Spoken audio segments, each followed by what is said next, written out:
Iyi ni radio Ijwi ry'Amerika. Radio Ijwi ry'Amerika isamiranira i Washington DC mu Kirundi no mu Kinyarwanda. Iriwe neza nshuti mwese duteramanye. Muri kumwe na Fidel Niyongabo. Mu Burundi twumvikanira ku mirongo migufi ya shortwave ku metero 19 no ku metero 22. Mu Rwanda turi kuri FM 88 n'ibice 3 ya radio inshuti ya bose no kuri FM 104 n'ibice 3 y'Ijwi ry'Amerika. Kuri uyu wa mbere amakungu arahimbaza umunsi mpuzamakungu wahariwe gukinga ibiza bihitana abanyagihugu batari mu ntambara. Nk'aya makamyo ajejwe kuzimya imiriro iyo yadutse biracarinike cyane, hari ntazo zishika zitararonka. Ubwo rero naho ziri zirashaje, hamwe hateye impanuka y'umuriro ku mazu agerekeranye zirotugora. Uyo ni Antoine Ntemako ayoboye igisata kijejwe gukinga ibiza mu Burundi, avuga ku buryo buke bafise bwo gukinga abanyagihugu ibiza. Muri Myanmar, umukuru w'igihugu Aung San Suu Kyi yakuwe ku butegetsi na leta yiwe n'abasirikare ku itariki ya mbere y'ukwezi kwa kabiri kurangiye yasubiye kugaragara. Nicolas Sarkozy yahoze ari perezida w'Ubufaransa yagiwe n'ivyaha vya ruswa. Ubushinwa bwiyemeje guha igihugu ca Afghanistan incandago ibihumbi 400 za COVID-19. Idonido ry'amakuru avugwa hirya no hino ku isi. Muri Myanmar, umukuru w'igihugu Aung San Suu Kyi yakuwe ku butegetsi na leta yiwe n'abasirikare ku itariki ya mbere y'ukwezi kwa kabiri kurangiye yasubiye kugaragara. Thomas Kamirindi niyo nkuru adufitiye. Aung San Suu Kyi yitabye urukiko rwakoreshaga ubuhanga bw'amashusho ya video. N'ubwa mbere na mbere yarageze ahagaragara nyuma ya kudeta. Afungiye iwe mu rugo ku icumbi rye ry'akazi. Aung San Suu Kyi w'imyaka 75 y'amavuko aregwa ibyaha bitatu: gushishikariza rubanda kwigomeka ku mugaragaro ku butegetsi, kwica amategeko agenga ibihe by'ibiza kubera gukoresha amakoraniro anyuranyije n'ingamba zo kwirinda COVID-19, no kwica amategeko agenga kohereza no gutumira ibicuruzwa mu mahanga. Mwisaka bakoze iwe mu rugo, abagenzacyaha bavuga ko bahatahuye amaradiyo y'itumanaho 6 atandikishije mu mategeko kandi yatumije mu mahanga atabisabiye uruhushya. Biramutse bimuhamye ibyo byaha byose ntiyazabasha kongera kwiyamamaza mu matora ataha abasirikari bavuga ko bazakoresha nyuma y'umwaka. Ingufu za gisirikari basubira mu myigaragambyo ari ibihumbi n'ibihumbi, cyane cyane i Yangon, umujyi wa mbere mu bunini. Abasirikari babarashemo ibyuka biryana mu maso, ariko ejo bwo babarashe n'amasasu y'intambara. Abaturage 18 barapfuye, abandi 30 barakomeretse nk'uko umuryango w'abibumbye wabitangaje. Imyigaragambyo imaze ukwezi kose iba idacogora buri munsi mu gihugu cyose cya Myanmar kera kitwaga Birmania kuva kudeta ibaye ku itariki ya mbere y'ukwezi kwa kabiri gushize. Urakoze Thomas.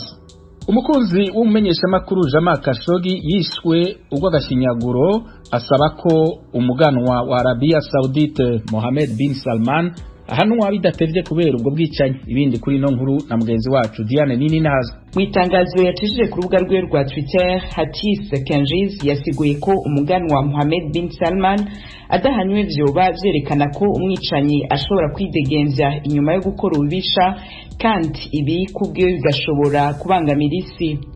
Ubutumwa bw'umukunzi wa Khashoggi buje bukurikira raporo y'urwego rw'iperereza rya Amerika yemeje kuwa gatanu w'indwi iheze ko umuganwa bin Salman ariwe yatanze itegeko ryo kwica umenyeshamakuru Jamal Khashoggi. Mu gihe Amerika yafatiye ibihano abantu 76 bakekwa ko ivyaha bitandukanye birimo iyicwa rya Khashoggi, umukunzi wiwe avuga ko ivyo bihano ataco bivuze kuko bidakora ku muganwa Mohammed bin Salman. Kuri Twitter yiwe, Hatis yanditse ati: ni ngombwa ko guhera kuri President wa Amerika Joe Biden abategetsi bose b'isi bibaza niba biteguriye kuzohora bahana iminwe n'umuntu hari ivyemezo ko yakoze amaraso ariko akabandanya yidegenvya. Kuvyirengagiza bizotuma dutakaza ubuntu. Arabia Saudite yaremeye ko Khashoggi yishwe, ariko ivuga ko yishwe bitagambirijwe, kandi yongera ihakana yivuye inyuma uruhara rw'umuganwa Mohammed bin Salman muri iryo yicwa. ico gihugu cateye kandi ivyatsi ibiri muri raporo ya leta zunze ubumwe za Amerika kivuga ko yuzuye ububeshi. Amerika yo yemeza ko iyo umuganwa Mohammed bin Salman adatanga itegeko Jamal Khashoggi atari kwicwa. Twibutse kumenyesha amakuru Jamal Khashoggi yiciwe mu buserukizi bwa Arabia Saudite muri Turkey mu kwezi kwa 10 mu 2018 akataguwe ibihimba by'umubiri wiwe. Ibisigarira vyiwe kugeza ino saha ntawuzi yo biri. Ubushinwa bwiyemeje guha igihugu ca Afghanistan incandago 400 za COVID-19 mu ntumbero yo gukomeza umugambi w'incandago watanguye mu ndwi irangiye. Nido na Eugenie Mukankusi. Ambasaderi w'Ubushinwa i Kabul yabivugiye mu nama yagiranye n'abayobozi bashinzwe ubuzima muri Afghanistan. Ushinzwe porogaramu y'ikingira muri Minisiteri y'Ubuzima yavuze ko inkingo za Sinopharm zakorewe mu Bushinwa zemejwe n'ishami rya ONU ryita ku buzima OMS, ariko kugeza zabonekera kitari cyamenyekana. Yavuze ko kugeza ubu abakozi bo mu buvuzi barenga gato 12,000 aribo bahawe inkingo mu ntara zose 34 za Afghanistan. Gukingira abashinzwe umutekano nabyo byaratangiye, nk'uko undi mutegetsi utashatse ko amazina ye atangazwa yabibwiye itangazamakuru. Afghanistan yabaruwemo abantu 55,733 banduye virusi ya corona n'2,444 bapfuye. Cyakora impuguke zivuga ko imibare yose idatangazwa bitewe n'uko abapimwa ari bake kandi no kugera ku bigo nderabuzima bitoroshye mu gihugu cyogojwe n'intambara. Ingabo za guverinoma ya Afghanistan zibasiwe n'ibitero byamaganirwa ku nyeshyamba z'abatalibani kuva mu kwezi kwa 9 ubwo impande zose zinjiraga mu biganiro zafashijwemo na Leta Zunze Ubumwe za Amerika byabereye i Qatar. Abatalibani bakunze guhakana uruhare muri urwo rugomo. Uwo mutwe w'abarwanyi wanavuze ko ushyigikiye gahunda y'ikingira. Urakoze Eugenie. Amatohoza y'ikigo mpuzamakungu CEST CNC gikorera mu gisata cyo guhanahana amakuru yerekana ko ibitigiri by'abashigikiye urucandago rwa COVID-19 byiyongeye ugereranije nuko byari mu mwaka wa 2020. Nkuru tubaza mugenzi wacu Diana Nini Nahazo. Ivyigwa vy'ico kigo vyakozwe mu bihugu bitandatu ari vyo Leta Zunze Ubumwe za Amerika, Ubufaransa, Ubudagi, Ubwongereza, Ubuyapani na Suède. Muri ivyo vyigwa Ubwongereza buza imbere mu gushigikira urucanco rwa COVID-19. Mu kwezi kw'icenda ko mwaka uheze kubabajijwe 60% bari barushigikiye, ubu abarushigikiye bakaba bageze kuri 89%. Mu Faransa naho 59% by'ababajijwe bavuze ko bazoruhabwa canke baruhawe, mu gihe abari bavuze ko bashigikiye urwo rucanco mu kwa 12 ko mu 2020 muri ico gihugu bari ibice 40% by'ababajijwe. Muri Suède ibitigiri vyariyongereye biboneka. Mu kwezi kw'icenda ko mwaka uheze bari ibice 51%, ariko ubu abavuga ko biteguriye gucandarwa ni ibice 76%. Naho biruko abenshi mu babajijwe bavuga ko batizeye ko urwo rucanco ruzoshobora gushikira bose vyihuse nk'uko bavyifuza. 3 kuri 4 mu babajijwe mu Bwongereza barizeye ko bizokwihuta ko baruhabwa. 32% nibo bonyene bizera ko bazoruhabwa vyihuse muri Leta Zunze Ubumwe za Amerika, 22% mu Faransa na 20% muri Suède. Ikindi kubabajijwe ikibazo cyo kumenya niba ku bwabo hobanza gutangwa incanco canke kunagura ubutunzi bwasinzikaje n'ikiza ca corona, abashi bishuye ko bipfuza ubwa mbere ko abantu babanza gukingirwa, ivyo kunagura ubutunzi bikaza inyuma. Mu Faransa ariko abanyagihugu benshi bashigikiye ko imirimo yosubira kuba nka mbere, ivyo gukinga bigakurikira. Urakoze Diane. Nicolas Sarkozy yahoze ari president w'Ubufaransa yagiwe n'ivyaha vya ruswa. Eugenie Mukankusi arabandanya iyi nkuru. Uyu munsi kuwa mbere abacamanza bavuze ko uwari perezida w'Ubufaransa Nicolas Sarkozy ahamwe n'icyaha cyo kugerageza guha ruswa umucamanza no gushaka gukoresha ububasha yari afite kugira ngo agere ku nyungu ze. Bamukatiye gufunga imyaka 3 irimo 2 y'isubika gihano. Sarkozy wayoboye Ubufaransa kuva mu 2007 kugeza muri 2012 yavuze ko nta kosa yakoze. Yumvikanishije ko ahubwo ari abashinjacyaha mu bijyanye n'imari bamuhigaga babishyizemo ingufu bivanga mu bibazo bye bwite. Nicolas Sarkozy wafashe ikiruhuko mu bijyanye na politiki afite iminsi 10 yo kujuririra icyemezo cy'urukiko. Ni umuperezida wa kabiri w'Ubufaransa uhamijwe ibyaha bya ruswa nyuma ya Jacques Chirac. Abashinjacyaha babashije kwemeza abacamanza ko Sarkozy yemereye umwanya mucamanza Gilbert Azibert i Monaco ari uko amuhaye amakuru y'ibanga ajyanye n'ibirego by'uko yakiriye amafaranga mu buryo bunyuranyije n'amategeko mu bikorwa byo kwiyamamaza mu mwaka wa 2007. Turagushimiye Eugene. Abafransakazi bari baragiye muri leta ya Kiislamu bapfumiwe muri kigiye muri Syria babandanya kwicisha inzara mu gihe leta y'Ubufaransa yanse ibyo basabye byo kubasubiza mu gihugu cy'Ubufaransa hamwe n'abana babo. Eugene Mukangusa araduha ibindi. Abafransakazi byibura 12 bari barinjiye mu mutwe wa leta ya Kisilamu muri Syria batangiye kwicisha inzara mu cyumweru gishize bamagana icyemezo cy'abategetsi b'Ubufaransa banze kubagarura mu gihugu. Bose hamwe uko ari 80 n'abana babo 200 babayeho nabi mu nkambi cyangwa se muri gereza zitazwi muri Syria. Baramagana icyo bita gufungirwa ubusa bitagira iherezo kandi bidafite intego. Barasaba kugezwa imbere y'ubutabera mu Bufaransa ku byaha by'urugomo baregwa.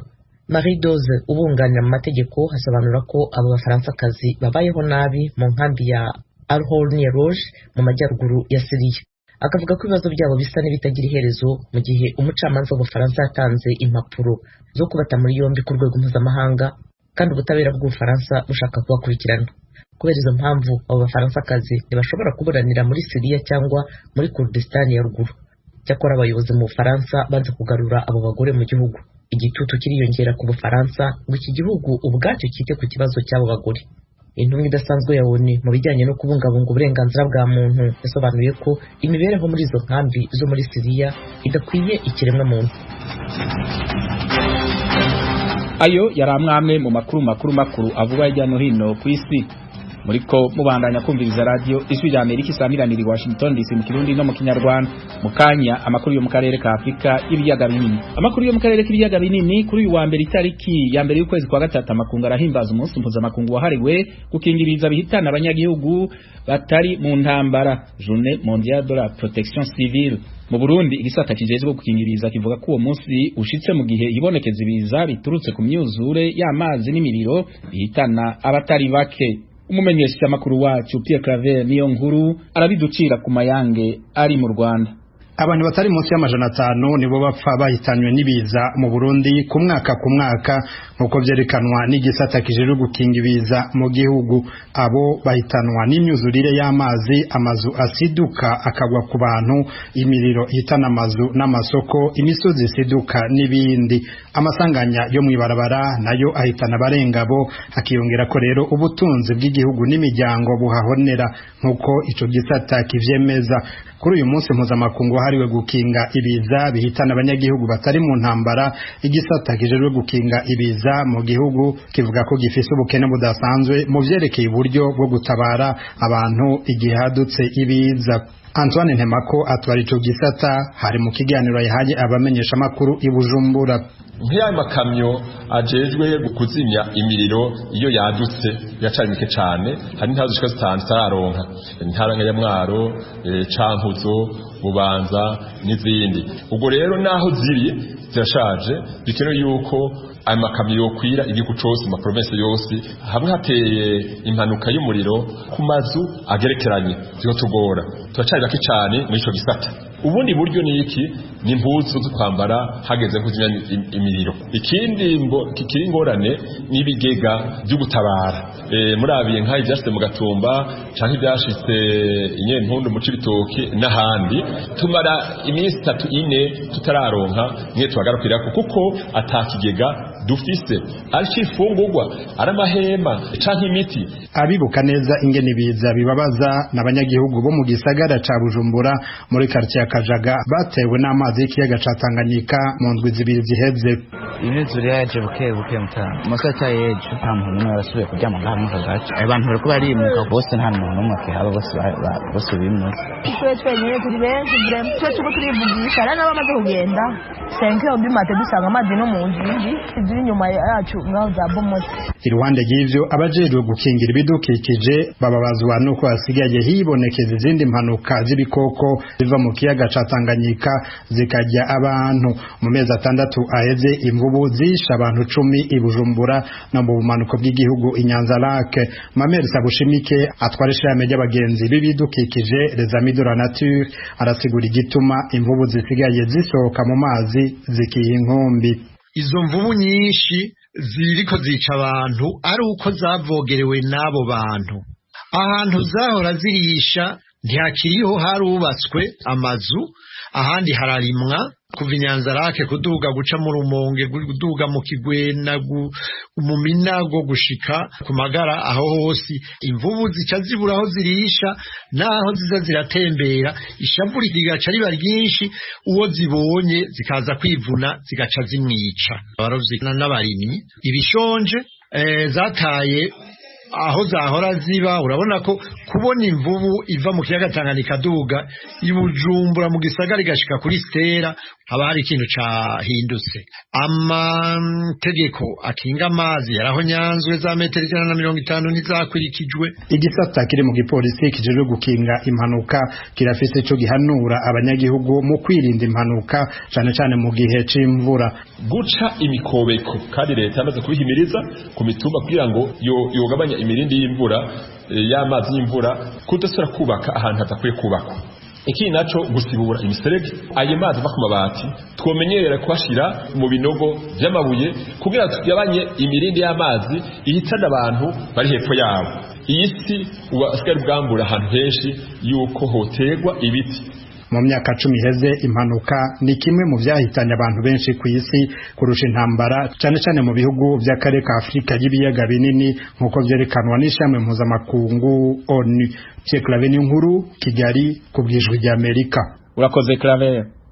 Mu Burundi kandi Perezida Evariste Ndayishimiye agabisha abakuru b'amakomine bose banyuruza amafaranga y'amatagisi ko bashobora kuvanwa mu kazi. Perezida Ndayishimiye yaratangaje ko agiye gukurikiranira hafi ibijanye n'amafaranga y'amatagisi yinjira mu kigega ca leta.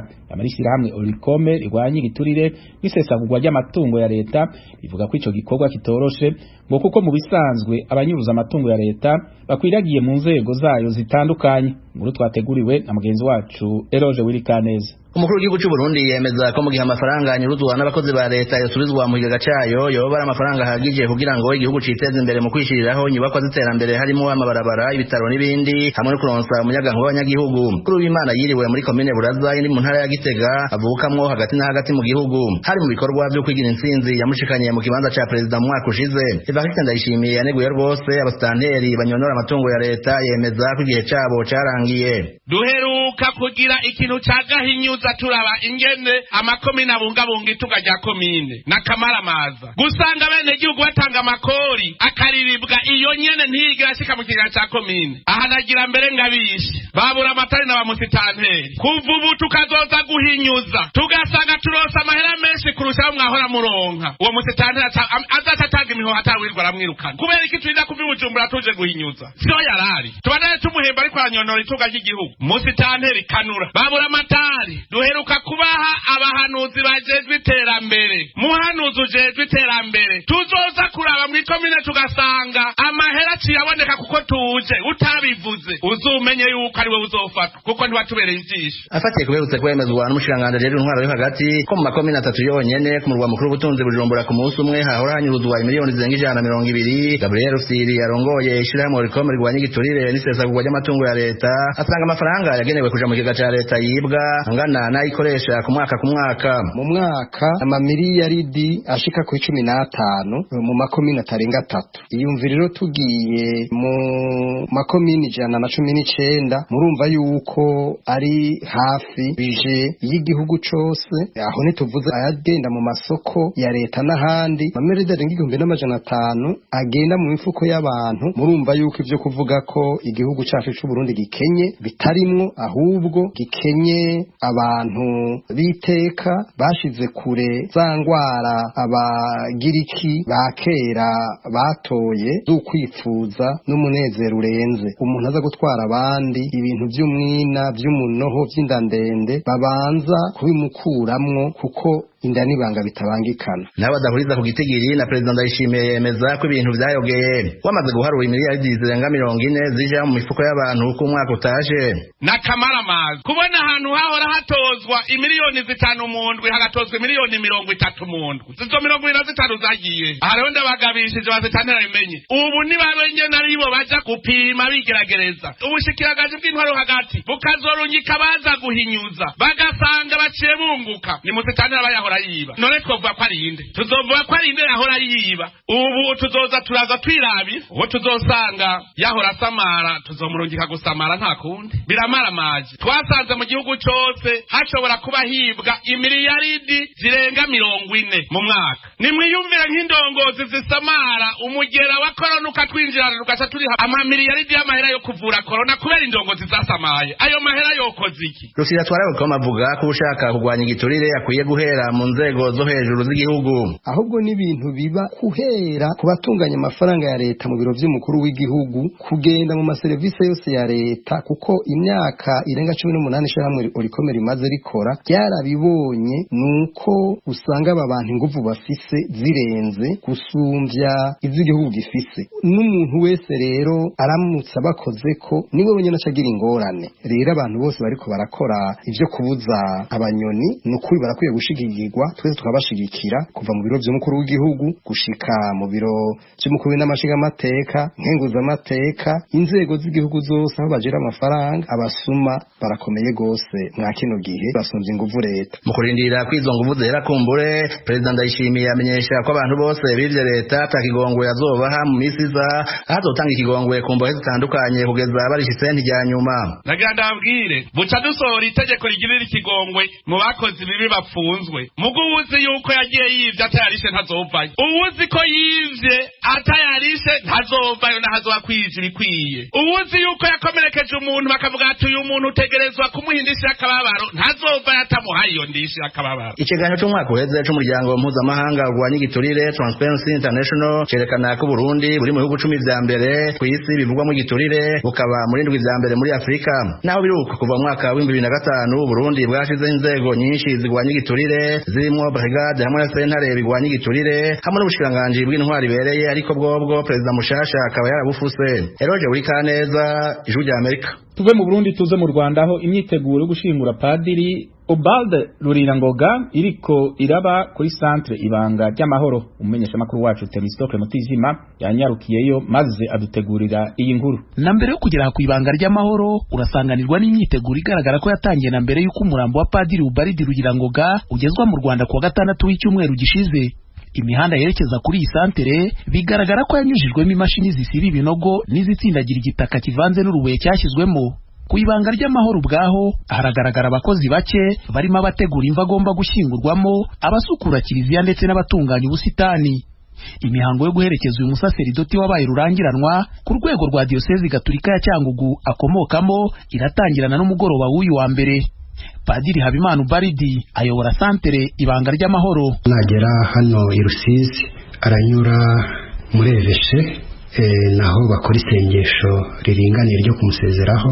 Iryo sengesho nirirangira nabwo baramuzana hano ku ibanga ry'amahoro aho yakoreraga ubutumwa ndetse n'ibanga ry'amahoro niwe warishinze, naho abakristo baza kuba bahari tumusezereho naho hari isengesho nta gitambo cya misa kiri guturwe none. Padiri Rurirangoga Ubalidi yamamaye ahanini biturutse ku nyigisho ze z'isanamitima n'ubwiyunge kimwe n'ingabire yo gusengera abarwayi bakiyemerera ko bakira.